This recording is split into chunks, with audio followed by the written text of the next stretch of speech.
उत्तर प्रदेश के शामली के रहने वाले हरियाणवी सिंगर और यूट्यूबर अंकित बलियान आज पूरी दुनिया और अपने चाहने वालों को हमेशा के लिए अलविदा कहकर चले गए हैं। वो अपने गानों और अपने खास अंदाज की वजह से यूथ के बीच काफी ज्यादा फेमस थे और सोशल मीडिया पर उनकी बहुत तगड़ी फैन फॉलोइंग थी। भरी कोर्ट में गोली मारेंगे मेरी जान जैसे गानों से उन्होंने म्यूजिक इंडस्ट्री में अपनी एक अलग पहचान बनाई थी और पिछले कुछ समय में उनके कई वीडियो और रोड शो सोशल मीडिया पर जमकर वायरल हो रहे थे। इतना ही नहीं, वो आगे चलकर राजनीति में भी कदम रखने की पूरी तैयारी कर रहे थे और जिला पंचायत चुनाव लड़ने का मन बना रहे थे। लेकिन किस्मत को कुछ और ही मंजूर था। जिस नौजवान का करियर इतनी तेजी से आगे बढ़ रहा था और जो अपने नए सपनों को पूरा करने में लगा था, वो अचानक इस दुनिया को छोड़कर चला गया। रोज की तरह जब वो शाम को जिम से वर्कआउट करके अपनी गाड़ी की तरफ जा रहे थे, तभी पहले से घात लगाए कुछ शूटरों ने उन पर अंधाधुंध गोलियां चलाई और पलक झपकते ही एक हंसता खेलता चेहरा हमेशा के लिए खामोश हो गया। इस दिल दहला देने वाली वारदात ने पूरे इलाके को हिला कर रख दिया है और उनके चाहने वालों का रो रो कर बुरा हाल है। हर कोई बस इसी सदमे में है कि आखिर उस आखिरी वक्त में अस्पताल के स्ट्रेचर पर क्या हुआ और उस जांबाज लड़के की अंतिम तस्वीर कैसी थी। दोस्तों, आखिरी शाम को जब अंकित बलियान शामली के नाला पटरी इलाके में मौजूद अपनी रेगुलर जिम में पहुंचे थे तो सब कुछ बिल्कुल नॉर्मल लग रहा था। वो पिछले करीब 1 साल से इसी जिम में वर्कआउट करने आते थे और वहां के ट्रेनर से लेकर बाकी सभी लोग उन्हें अच्छी तरह जानते थे। जिस दिन उनके ऊपर गोली चली उस शाम करीब 4-4:15 बजे के आसपास वो जिम पहुंचे और उन्होंने करीब 2-2.5 घंटे तक जमकर पसीना बहाया। वर्कआउट पूरा करने के बाद वो अपने दोस्तों और जिम के स्टाफ से हंसते मुस्कुराते हुए बाहर निकले। उस वक्त किसी को भी इस बात का जरा भी अंदाजा नहीं था कि जिम के बाहर उनका दुश्मन इंतजार कर रहा है। जैसे ही वो जिम की सीढ़ियां उतरकर बाहर सड़क पर खड़ी अपनी गाड़ी की तरफ बढ़े और गाड़ी का दरवाजा खोलकर बैठने ही वाले थे कि तभी पहले से घात लगाकर बैठे कुछ नकाबपोश लोग अचानक उनके सामने आ गए और उन्होंने बिना कोई मौका दिए एडवांस हथियारों से ताबड़तोड़ फायरिंग शुरू कर दी। गोलियों की गूंज से पूरा इलाका दहल उठा और देखते ही देखते चारों तरफ भयानक चीख पुकार मच गई। हमलावरों ने एक के बाद एक करीब 18 राउंड फायरिंग की, जिसमें से कई गोलियां सीधे उनके शरीर और सिर में जा लगी। गोलियों की आवाज इतनी ज्यादा तेज थी कि जिम के अंदर मौजूद लोग और आसपास के दुकानदार पूरी तरह घबरा गए और अपनी जान बचाने के लिए इधर उधर भागने लगे। कुछ ही सेकंड के अंदर हमलावर अपनी वारदात को अंजाम देकर वहां से पैदल ही फरार हो गए और सड़क पर अंकित बलियान खून से लथपथ हालत में गिर पड़े। मौके पर मौजूद लोगों ने जब गोलियों की आवाज बंद होने के बाद बाहर आकर देखा तो वहां का नजारा बेहद डरावना था। सड़क पर हर तरफ खून फैला हुआ था और अंकित जमीन पर बेसुध पड़े थे। उनके सिर और पेट में कई गोलियां लगी हुई थी और उनका शरीर पूरी तरह शांत पड़ चुका था। आसपास के लोग और जिम के स्टाफ के लोग तुरंत दौड़कर उनके पास पहुंचे और उन्हें उठाने की कोशिश करने लगे। हर कोई घबराहट में था और किसी को समझ नहीं आ रहा था कि इतनी बड़ी घटना कैसे हो गई। मौके पर मौजूद लोगों ने तुरंत डायल 112 पर पुलिस को इन्फॉर्म किया और बिना वक्त गंवाए एक गाड़ी का इंतजाम करके उन्हें फौरन हॉस्पिटल ले जाने की तैयारी शुरू की गई। हॉस्पिटल ले जाते वक्त रास्ते का माहौल बेहद गमगीन और तनाव से भरा हुआ था। गाड़ी में उनके साथ मौजूद लोग लगातार उनकी सांसें चेक कर रहे थे और उनके चेहरे पर पानी छिड़क कर उन्हें होश में लाने की कोशिश कर रहे थे, लेकिन उनके शरीर में कोई हलचल नहीं हो रही थी। पूरा रास्ता खून से सनी हालत में कटा और जैसे ही गाड़ी हॉस्पिटल की इमरजेंसी गेट पर पहुंची तो वहां मौजूद डॉक्टरों और मेडिकल स्टाफ को तुरंत अलर्ट किया गया। स्ट्रेचर लाकर उन्हें तुरंत गाड़ी से बाहर निकाला गया और सीधे इमरजेंसी वार्ड के अंदर ले जाया गया। वहां मौजूद डॉक्टरों की टीम ने तुरंत उनकी नब्ज टटोली, उनकी धड़कनें चेक की और ECG मशीन लगाकर ये देखने की कोशिश की कि क्या उनके अंदर जिंदगी का कोई अंश बाकी है, लेकिन डॉक्टरों की सारी कोशिशें नाकाम साबित हुईं। डॉक्टरों ने तुरंत चेकअप के बाद ये साफ कर दिया कि हॉस्पिटल पहुंचने से पहले ही उनका निधन हो चुका था और उन्हें ब्रॉड डेड घोषित कर दिया गया। हॉस्पिटल के इमरजेंसी वार्ड के अंदर उस वक्त उनकी अंतिम तस्वीर देखकर हर किसी का दिल दहल उठा। स्ट्रेचर पर सफेद चादर के बीच उनका शरीर पूरी तरह बेजान पड़ा हुआ था।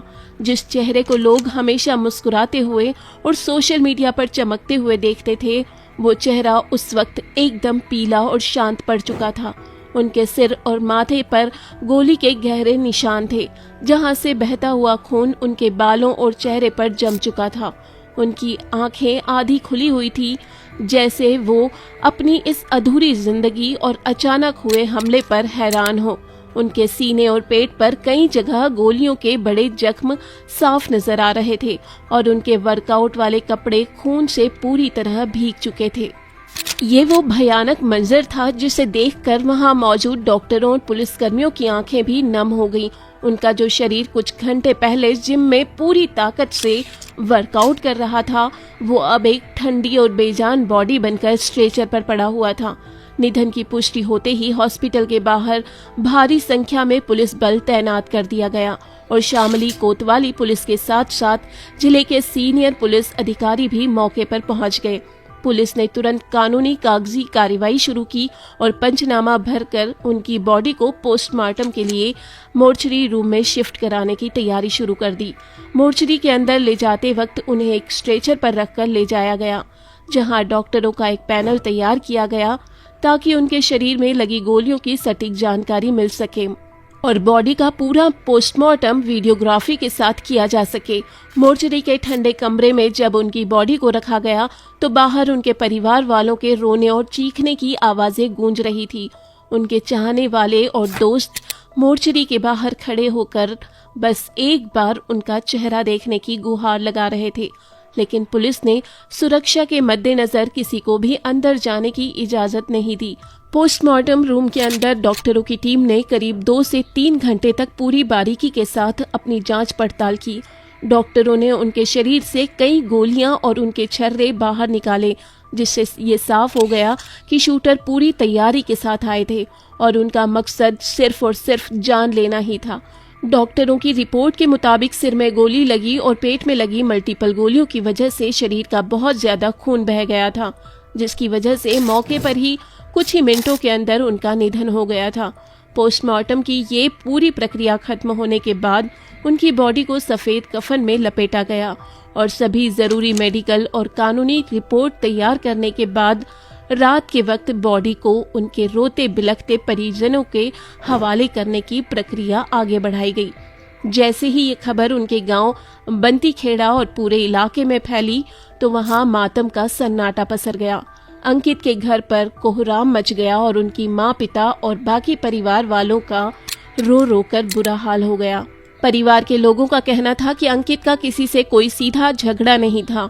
वो अपने काम और अपने गानों में बिजी रहते थे और बहुत ही मिलनसार स्वभाव के थे। घर के आंगन में जहां कुछ दिन पहले तक खुशियों का माहौल था और आने वाले जिला पंचायत चुनाव की तैयारियां चल रही थी, वहां अब सिर्फ सिसकियों और चीखों की आवाजें सुनाई दे रही थी। गांव का हर छोटा बड़ा शख्स उनके घर की तरफ दौड़ पड़ा और देखते ही देखते हजारों लोगों की भीड़ उनके घर के बाहर इकट्ठा हो गई। हर कोई बस यही कह रहा था कि इतनी कम उम्र में इतना होनहार और टैलेंटेड लड़का इस तरह दुनिया से चला जाएगा, ऐसा किसी ने सपने में भी नहीं सोचा था। पुलिस के आला अधिकारियों ने इस पूरी वारदात के बाद कई टीमें गठित कर दी और शामली जिले से लेकर आसपास के सभी रास्तों पर नाकाबंदी कर दी। कई घटनास्थल के आसपास लगे तमाम सीसीटीवी फुटेज खंगाली जाने लगी, जिसमें नकाबपोश शूटरों की तस्वीरें कैद होने की बात सामने आई। पुलिस की स्पेशल टीम और स्वॉट टीम लगातार संदिग्ध ठिकानों पर दबिश देने लगी ताकि जल्द से जल्द उन लोगों को पकड़ा जा सके जिन्होंने इस खौफनाक वारदात को अंजाम दिया। पुलिस की शुरुआती जांच में ये एंगल भी सामने आ रहा है कि आने वाले पंचायत चुनाव को लेकर कोई चुनावी रंजिश हो सकती है या फिर किसी पुरानी रंजिश के चलते इस पूरी घटना की पहले से रेकी की गई थी। शूटरों को उनके आने जाने के समय और पूरे रास्ते की पूरी जानकारी थी, जिसकी वजह से उन्होंने जिम से निकलते ही इतना सटीक निशाना बनाया।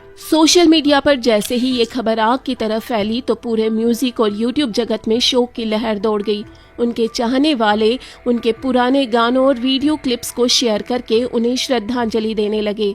फैंस इस बात पर यकीन नहीं कर पा रहे थे कि जिस सिंगर के गानों पर वो थिरकते थे और जिस लुक को वो फॉलो करते थे, वह इंसान अब हमेशा के लिए इस दुनिया से जा चुका है। इंटरनेट पर लोग लगातार उनके लिए न्याय की मांग कर रहे हैं और कह रहे हैं कि इस तरह सरेआम एक उभरते हुए कलाकार की जान ले लेना बेहद दर्दनाक है। हर कोई बस यही दुआ कर रहा है कि भगवान उनकी आत्मा को शांति दे और उनके परिवार को इस भारी दुख को सहने की ताकत दे। अंकित बलियान भले ही आज इस दुनिया में नहीं है, लेकिन उनकी अंतिम तस्वीर और उनके साथ हुआ ये हादसा लंबे समय तक लोगों के दिलों में एक गहरा दर्द बनकर रहेगा। अगर आप भी अंकित बलियान के गानों के दीवाने थे और इस उभरते हुए कलाकार के इस तरह जाने से आपका दिल भी दुखा है, तो कमेंट बॉक्स में ओम शांति लिखकर उन्हें श्रद्धांजलि ज़रूर दें और इस वीडियो को लाइक करके ज़्यादा से ज़्यादा शेयर करें ताकि हर किसी तक ये खबर पहुंच सके और चैनल को सब्सक्राइब करना बिल्कुल ना भूलें।